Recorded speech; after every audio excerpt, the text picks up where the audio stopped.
It's an unfortunate fact of life that from time to time we experience pain.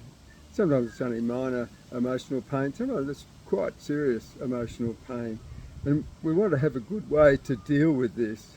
It's not a good thing to just push it away and try and pretend it hasn't happened, because then it will bubble up at some other time, probably when you least expect it and can least be in a good position to deal with it.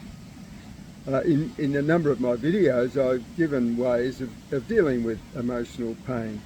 Today I want to talk about a really powerful method that's amazingly simple, but amazingly powerful. And that involves getting your pain out onto a piece of paper.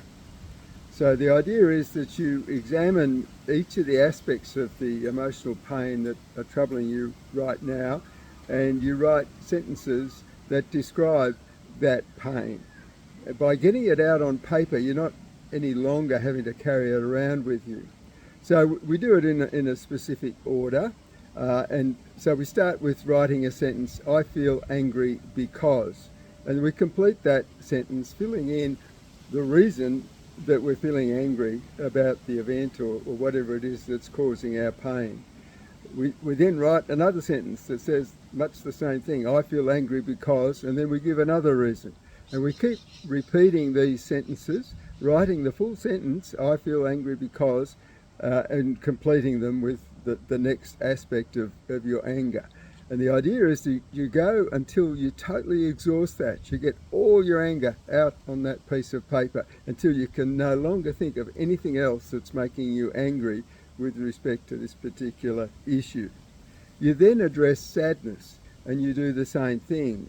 I feel really sad because, and sadness is because you've lost something. There's a sense of loss. It might be a broken relationship, a job, an opportunity, money. It can be all sorts of reasons that you're feeling this pain, and undoubtedly there'll be a lot of sadness attached to that.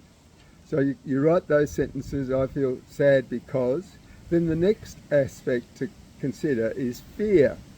When we haven't achieved what we wanted, when we haven't had the outcome that we wanted, there's often an element of fear associated with it.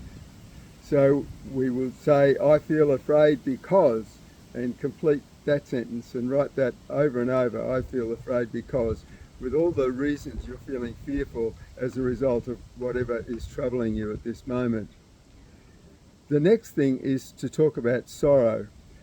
Sorrow is a regret that you're not going to get the things in the future that you had hoped that you would get. So you feel sorrowful because, I feel sorrowful because, and you write a whole series of sentences until you exhaust all aspects of your sorrow. The next one to consider is hurt. Undoubtedly you're feeling a pain, a hurt pain, or in many cases you were feeling really hurt about the event or the issue. So write the sentences, I feel really hurt about, and then you complete that and keep going until you exhaust all the aspects of your hurt. Finally, we want to finish on a positive note, so we now turn to gratitude. And gratitude can be one of the most powerful and healing emotions that a human can experience. And so we do the same thing, but this time in a positive vein, and we talk about all the things that we're grateful for. Now, if you're in pain at the moment, you might have trouble thinking of anything much that you're grateful for. You're probably totally engulfed in the pain that you experience. But do the best you can. You know, it might be even just, I feel grateful that I've got fresh air to breathe, or that my health's okay, or that I'm able to write these sentences.